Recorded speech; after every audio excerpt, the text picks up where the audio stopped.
any minute now. Hello, I'm live. So, hello, welcome to the channel. If you don't know me by now, how come? My name is Daniela Bleckner. I'm an author, book journey mentor, founder of a company called Conscious Dreams Publishing. We work with authors from all over the world. I'm going to hitch my chair up a little bit. There you go. We work with authors from all over the world to help us get their powerful messages and stories out there in the form of professional books. On the bookshelf behind me here, or if you're on Instagram over there, are just some of the 150 plus books that we have published over the last 5 years. I'm absolutely passionate about providing a platform for unseen, unheard authors so they can have their voices heard and stories shared so they can educate, inspire, and empower for generations to come. So if you tuned in for the first time, what is this show about and why is it called Between the Covers? It's called Between the Covers because I want to show you what really lies between the covers. Is it a sweet journey? Is it as easy as writing a book and just getting it published and it's done? Or is there more that goes on behind the scenes? So this show throws open the door to what goes on into actually writing, publishing, and distributing and creating a book. So each week I interview an author. Most of the time they are published through Conscious Dreams Publishing, but we do interview authors who haven't. Maybe they've gone the DIY self-publishing route, or perhaps they've been traditionally published. I also interview experts in the industry. So last week I spoke with Simone Vincenzi, who was an awesome source of inspiration and insight into how you can create high converting webinars that you can sell more books. So if you haven't watched that, hop over to my YouTube channel, not right now, and watch that episode. So who do I have today? I'm going to be speaking with the awesome and amazing Dorraine Robinson. But before I introduce her, I need to introduce you to stars, okay? So you can support Conscious Dreams Publishing by giving a star.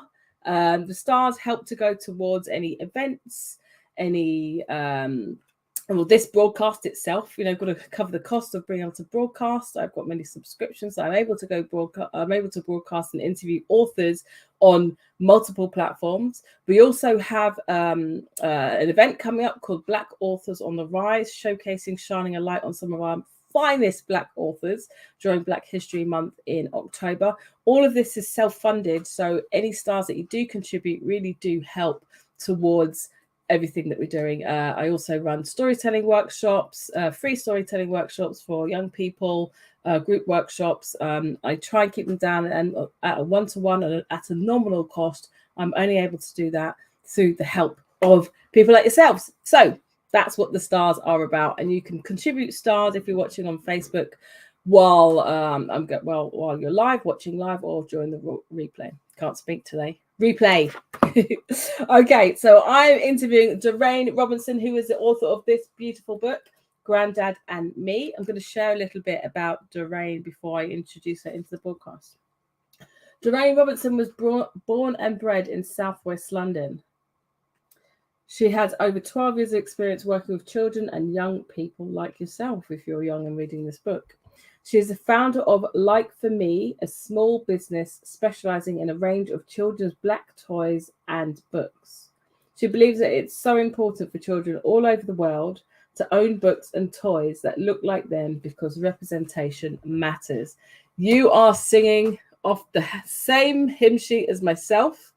So I'm going to invite you into the broadcast on Instagram. As she's coming in, please do say hello, tap the screen, show us some love, let us know where you're watching from, and if you're writing a book, that would be great to know. So I'm trying to invite you in to the broadcast on Instagram. Here you go. Oh, that was quick. She's in. I need to pop my earphones in right now. I think that's what I need to do next. This is joining us on Facebook, LinkedIn, and YouTube. Yeshiva's live. She's one of our authors, Clever Chrissy, and the Mango Story. She says representation matters absolutely. And she's going to be at our event, Black Authors on the Rise, on the 15th of October. Check my page to buy to get your ticket. If you're on Instagram, check the link in the bio. Get those tickets. They're free, but you can contribute towards a ticket as well. So let's crack in. You are a published author. Look at this beautiful book. Yes. How do you feel? Amazed. It's been an emotional journey. It's been quite overwhelming sometimes. Mm-hmm. But I felt in control and like a leader, like it's mine. I've taken like ownership of it. Amazing. So you've got something now that's yours, and you've Yeah, harnessed it through from concept right to actually having a product here that you can give and share with people in your hands. yeah, Yeah, that's amazing. beautiful. So I mean, first and foremost, I know that you've dedicated this towards your own granddad, which makes it extra special. It's a great legacy and tribute to him. Can you tell us a little bit about the inspiration behind this book and how your granddad played a part in that? Well, I lived with my granddad up until the day that he died. So he's always been that male role model figure in my life, and just from, I don't know, cooking with him to going to his allotment, for him picking me up from primary school, giving me dinner money for secondary school, he's been there every step of my life. So I just thought it was obvious that I should do something about him, and it was just to happen that it would come out in a book.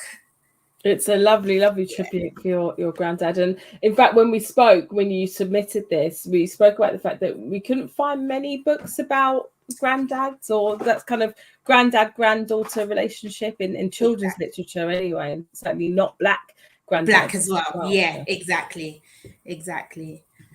Was that the sort of driving force behind wanting to create this as well, would you say? Well, I wanted, like you in the introduction, you mentioned that I've got my own business, Like Me For Me, which specialize in literature and toys with black characters.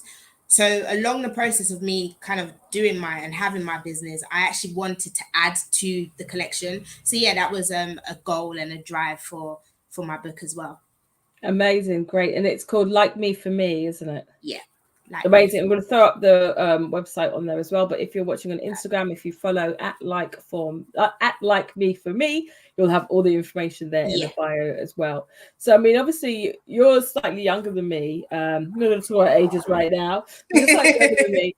So did you find when you were growing up that there was a lack of representation in books and other medias, and that influenced you setting up what you set up?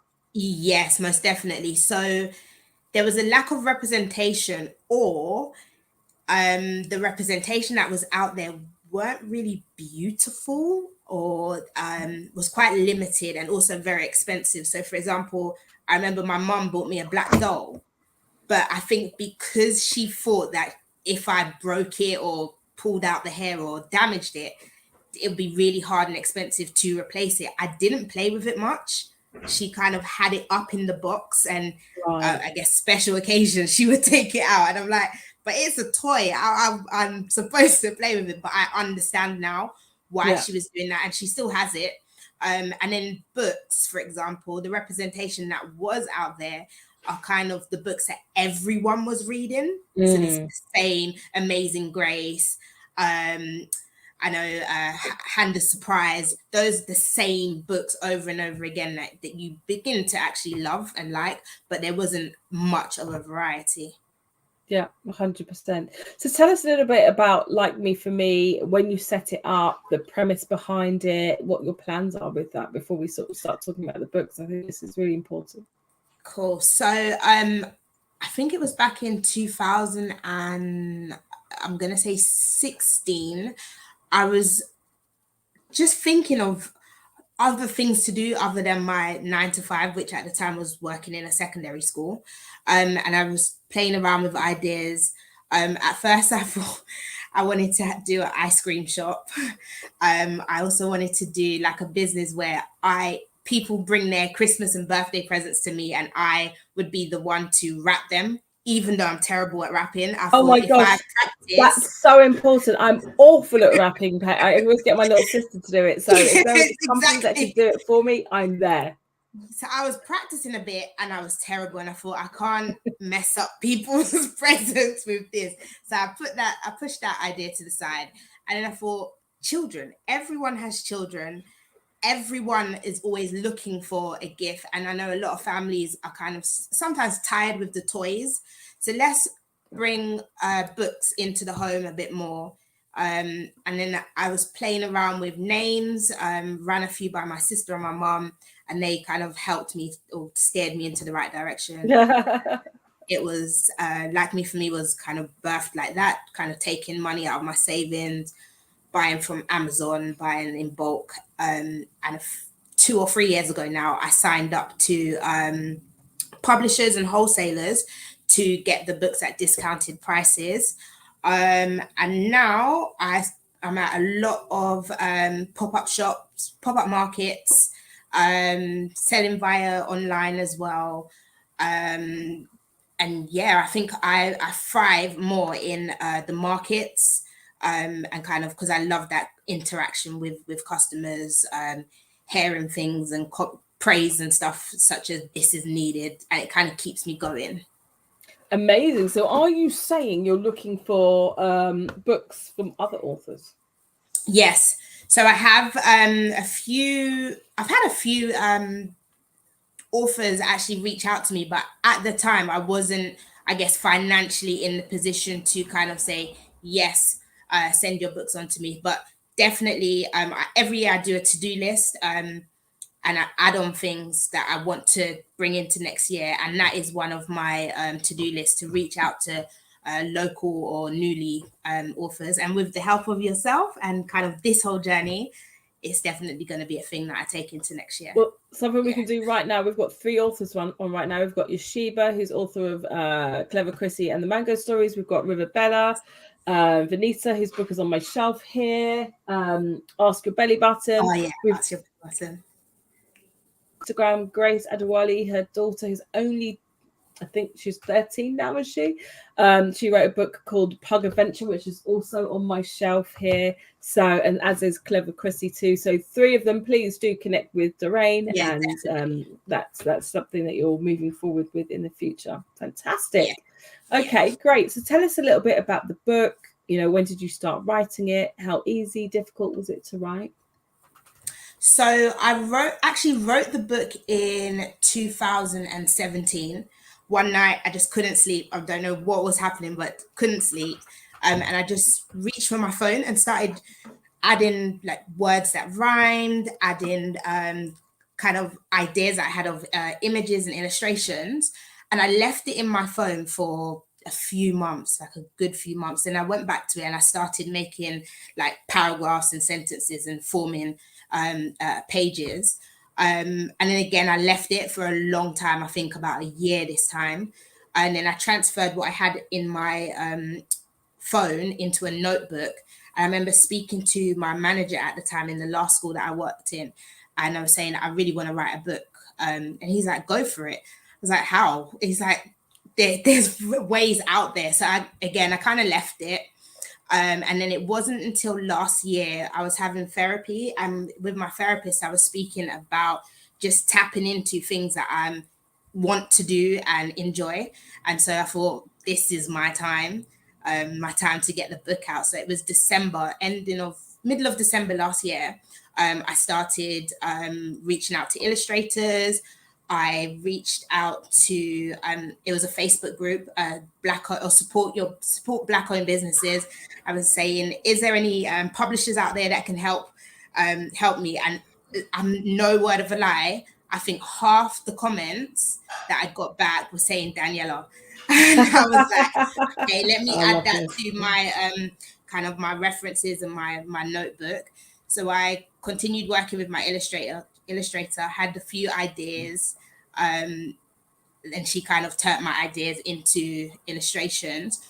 One of my main goals for my book was I wanted the whole project to be incorporate the work of Black females. So yourself, my illustrator, Tosin is a Black female, and then obviously my work as well. So that amazing. was one of my. Let's have a look at some of these illustrations here. Look, absolutely stunning. Really lovely design in there too. How did you work with the illustration? Because you came with us already with illustrations. Sometimes people, use one of our illustrators. We also accept authors who come with their own illustrations done. Yeah.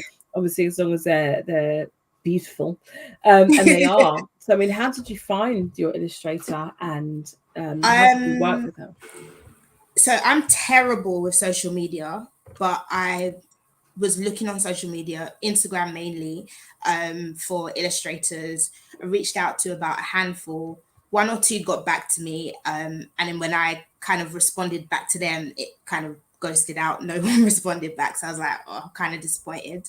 And then I found, I think a girl on Facebook, and we were corresponding with each other.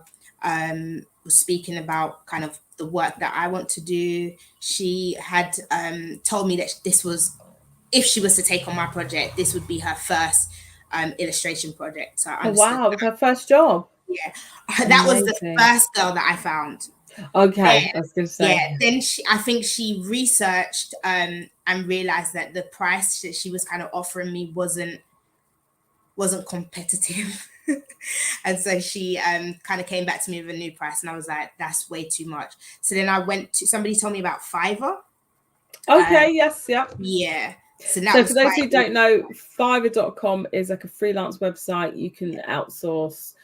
People do flyers, people do like cover designs, illustrators, but it's very touch and go, isn't it? You've got to find the right one because there's some really good freelancers there, but there's also some really not good. Yeah.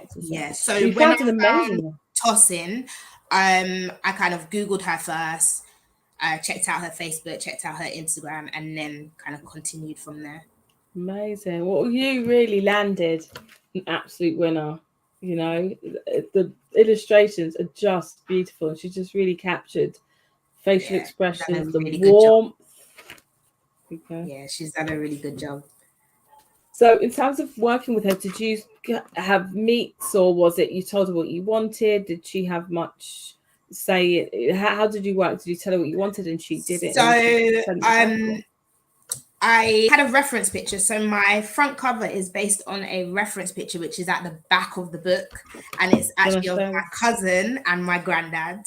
So I had that reference picture. Look at that. And I had sent that to her and said kind of images similar to this. And she ran with it. And then in terms of the background of the kind of illustrations, I tried to draw stuff and sent it to her, or just gave her like a list of what I wanted to feature in the picture, and she was able to take my writing, my silly drawings, and kind of build her own thing. And yeah, it was a smooth process, quite easy, but like you said, it can be touch and go. So I think I got a winner here.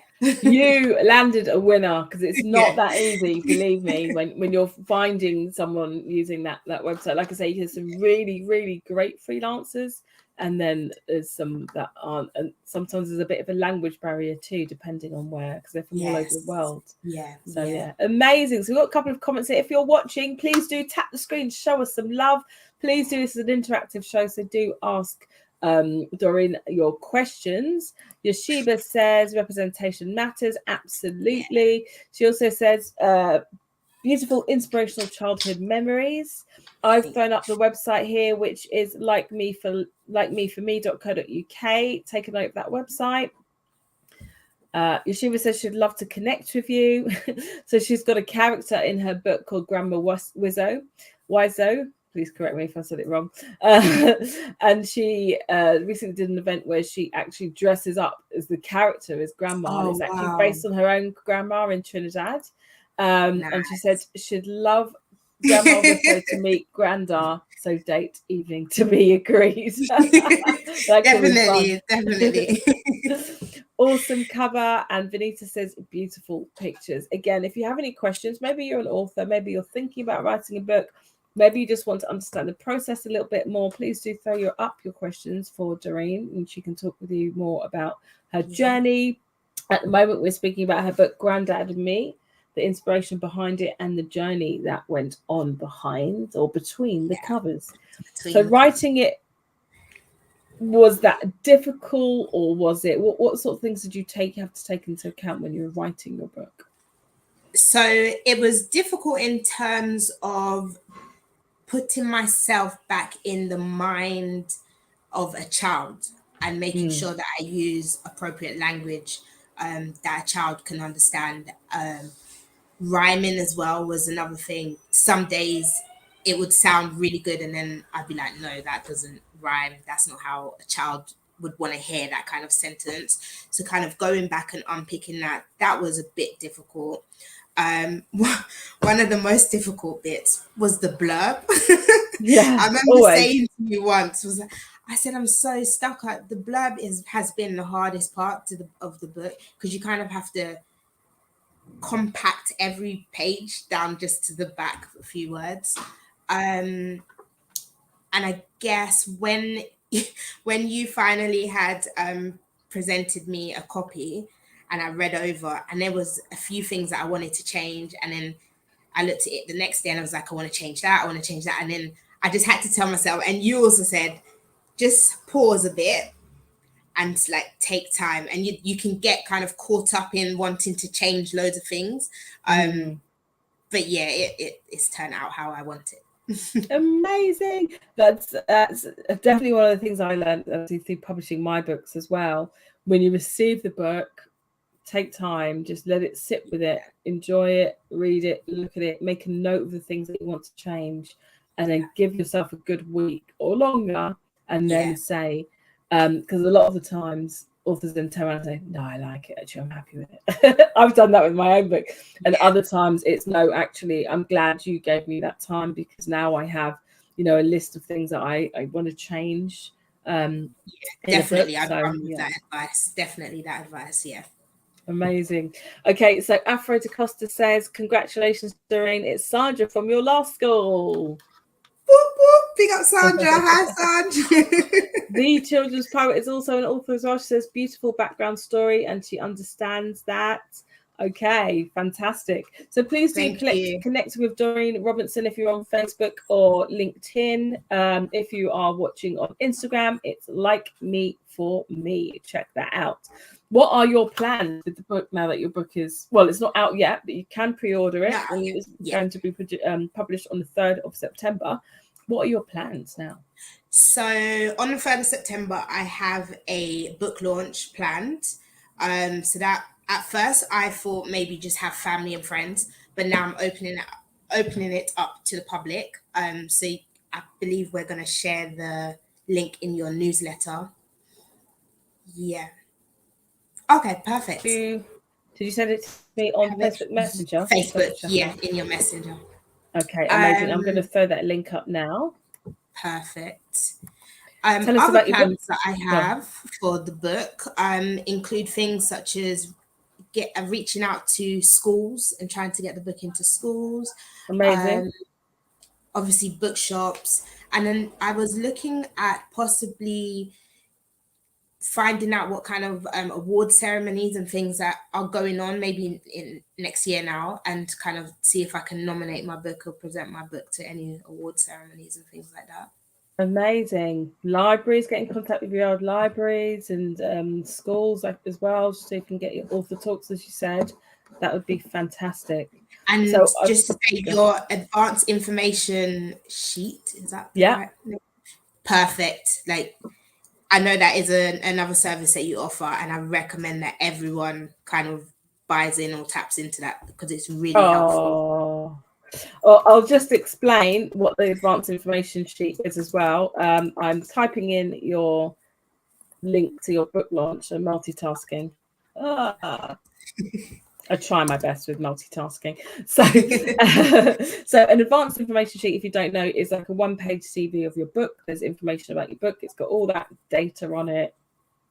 What you may consider boring, but it's very important for booksellers and libraries. So the size of the book, the trim size, the ISBN number, the published date, the audience, the bit codes. So the bit codes are the specific code that relates to the subject of your book. And with that info, and then obviously the summary of the book and information about the author. I like to put some pictures in there as well and create some color, make it eye-catching. Some people just send black and white ones, that's fine. the point of that is, if you connect with your local bookstore or a larger bookstore, you can then say, they'll ask you if it's in distribution, do they use gardeners, or what distribution service you use. You just give them or email them that advanced information sheet. They can look up your book and they can order it from your distribution service. You don't need to do anything, and then if they choose to have your book in your store, they will. So advanced information sheet is just like an extra added layer of without having to go in and waffle. You can say, hey, here's my book, 1-page CV, you decide, look it up, see what you think. Yeah. So I'm glad you like it. Excellent. Yeah, very useful too. Tell us about your book launch. What can we expect? So sorry, Vanita saying changes sounds familiar. Exactly the same journey. She's also a children's author. You should publish, you should definitely connect. Exactly the same. I said exactly the same to Vanita. Give it a week, see how you feel, come back, and then it's very common. Okay, tell us about your book launch. What can we expect? So my book launch is planned for the 3rd of September, and it will be in a small venue in South London. I'm going to have like a game or two about myself, and it's like a bingo game to kind of get everyone socializing and mingling with each other and find out a bit more about me. We're going to have a question and answer section. We're going to have Danny speak a bit and talk about the publishing kind of side of things. There'll be nibbles, there'll be drinks, and there'll be an opportunity to purchase the book on the day as well, a signed copy on the day. That's the most important book, a book signing. Yeah. Awesome. Okay, really looking forward to that. And that's 3 to 5 on the 3rd of September. Save the date. I'll put the link in the comments. That'd be great to see some faces that we haven't met yet. And if you're an author, it's a great way to connect with other authors as well.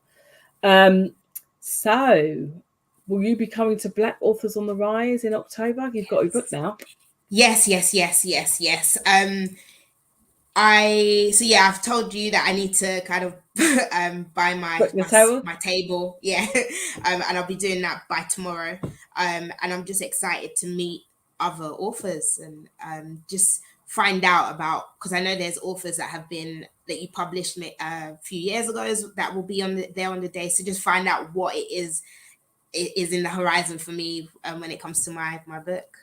Amazing. And what you can do is get a couple of books from each of the authors, put that in your shop. Yeah, definitely. Definitely. I'll be doing that too. Brilliant. How has the book been received? Have you shown it to anyone yet? Has any young people read it yet? Have you got any feedback? That's like the most. So when my first copy came, I read it to my niece, and my niece she's going to be 4 on Saturday, so she's currently 3. And I read the book to her, and I explained that this is my granddad, and he's now in heaven and stuff like that. And I said to her, between 1 and 5. 1 being not good and 5 being excellent, good, what would you score the book? And she actually said 5, and that just made my heart melt. And what was also really good is I'd done some comprehension with her, so I kind of asked her questions about what I just read, and she understood it. So for example, I think there was the picture in the market. I asked, what did Grandad and the little girl do in the market? And she said, they were buying fruit and veg. And I was like, so that kind of showed me that it's done its purpose. Amazing. It's told the story that I want it to tell. And I love that as well, because stories aren't just told in words, they're told in illustrations. So we're always taking things in all the time. So when we're reading, we might be reading the words, but actually, do we notice the mouse on the railway track? I mean, there's no mouse on the railway track, but I'm giving you examples. Do you notice the mouse in the railway track? How engaged are you in that actual book itself? So that's beautiful. And maybe that's another thing to consider as well, maybe like a workbook alongside that too. I had a question. It's completely gone from my memory. I can't believe that has happened. Live as well. What do? You just carry on. Carry on. That's it. I wanted to talk to you about your background, because we found, in this process, obviously we've been sharing, I've got you back on social media properly. We've been sharing bits and pieces, and it sounds like we've got quite a few mutual people that we've worked with in the education industry. So do you want to tell us a little bit about what you do, the work you've done or you do with young people? So I started off, so my degree is in youth and community studies. So I'm a qualified youth worker. So I've done a bit of youth work within just my local area. And then I went straight into working in secondary schools. So started off as a teaching assistant. Then I progressed up to a deputy head of year, and then head of year. And I'm currently a student welfare officer and looked after child coordinator.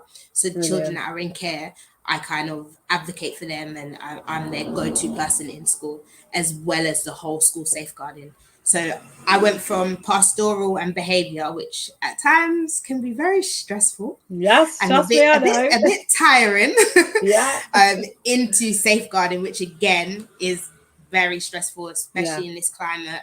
But I really enjoy it. It's emotionally wearing as well at times, isn't it? Yes, especially during lockdown. It was, it took a toll on me. I can imagine. But I mean, it just adds, more another string to your bow and a layer of just appreciation, really. I mean, the fact that these young people can now look up to you and you can say, "I'm an author. Look, I've done it. You can do this too." And it's a genuine story based on something so simple, the relationship between a granddaughter and a grandfather, and again something that we don't often see, just out and about doing simple things, cooking, going to the park, those times that we people share. Unfortunately, I'm not lucky enough to be able to say I've met my grandparents, and that's definitely a relationship I would have loved to have had. How important do you think it is for young people to, that intergenerational networking in a sense? Because I feel like quite fragmented, sometimes living worlds apart. Because so much has changed over the time. How important do you think that is to be able to keep that connection through the family? I think when we first met, just before I kind of submitted my manuscript, I was just saying to you how I believe that nowadays that kind of family, that extended family bond has kind of been broken down. And I think young people do, and elders as well, do forget about the elderly. Whereas when I was growing up, I think, like I said, I did everything with my granddad, myself and some of my cousins, and we all lived in the same house as him. It was a family home, so it was just normal to be around my granddad. Whereas nowadays, young people, their mums who are like 45, 50, they class that as old and they don't really want to be seen with them. I know, I'm happy to be seen with my mom still, and if my granddad was still here, I'm sure I'd still be everywhere with him. So it's really nice, and I think it's really important that we kind of bring that family bond and family closeness back. Amazing. Thank you. That's really powerful and really, really true.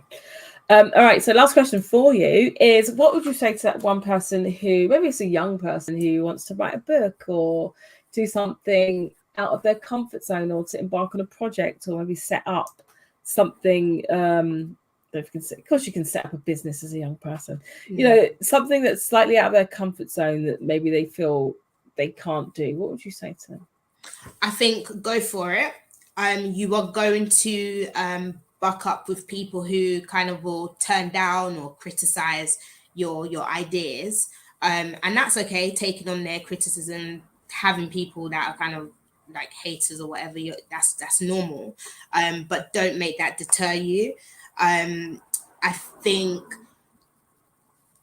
research a lot. So social media, YouTube, there's so many avenues and ways that you can kind of research and to perfect your business or whatever idea it is that you want to achieve. And one thing, I had an interview a few months ago, and I said to the interviewer that one thing that you shouldn't make deter you is that your friends and family aren't necessarily going to be your biggest supporters. You're more likely to get more of a fan base and support structure from strangers, but sometimes that can be really hurtful, but it keeps you going. And I think just remember that at the back of your head, that your family and friends may some of them may want you to do well, but don't make their comments and their feedback and everything be the be all and end all. Get yourself out there and you'll see that so many strangers and other people will love your idea and support you. Yeah, amazing. That's so important. I think that's something a lot of people I don't want to say make a mistake about, or maybe they I see it a lot on, you know, social media, you know, their friend, that it's not necessarily their friends or family that support them, it's others. But I think from a perspective of creating a project or putting something out, it's breaking down what support means. So you can have support from your family and your friends, you know, what you're doing is great, brilliant, but they aren't necessarily your audience. So they're not necessarily going to be at every event you do. They might come to the first one. When I published my first book, I had everyone there. It was like a brand new thing. I do loads of these things out. They don't care. They want to meet up with me and just meet up socially. You know, they're very happy in terms of what it is that I'm doing. They're not my audience. So the clearer you are on who your reader is and your audience, you will create that fan base because you're connecting to them. You know, yes, your family, your friends should support you. And yes, you may get those people who criticize. As exactly as you said, then that's, you wind the window up on that and you focus on those however many people out there who do support you, as opposed to that one that wants to be where's their book? Most definitely. I agree. Thank you for that reminder. So it's Matt Shido. Sorry, I can't see because it's my phone's in the way here. I can't manage to read. Are you able to read the comment for me, please? Yeah, so Matt Shido said, nowadays in the UK, I think it's easy to not grow up around grandparents, less so in the Caribbean, and more tightly knitted communities. Oh, yeah, 100% agree. Absolutely. Yeah. In fact, one of our authors, he wrote "Being Invisible: Men of Color Talk Love, Life, and Fatherhood," talks about the, you know, difference between, you know, culturally, you know, the Western nuclear households, and then you have the intergenerational households that you get in a lot of Black, Caribbean, African, Asian families. So that's really important. Matsi Disa, thank you, Matsi Disol. Thank you. She also says, that's a valuable point. Thank you, our family, friend, not necessarily being our audience. Exactly. All right. So how can people connect with you? Apart from at your book launch on the 3rd of September. So my website, obviously, my Instagram, which is at @LikeMeForMe_LDN. My Facebook, which is, sorry, I gotta remember what my Facebook is. My Facebook is Like Me For Me. Nice and easy. Yeah, I think that's it. Okay, perfect. So I've thrown those up there on the screen. Obviously, if you're watching on Instagram, please do connect with Like Me For Me, who is tagged in the post above. In terms of your book launch, if they're watching on Instagram, do you have that link in your bio? No, but I will. All right, cool.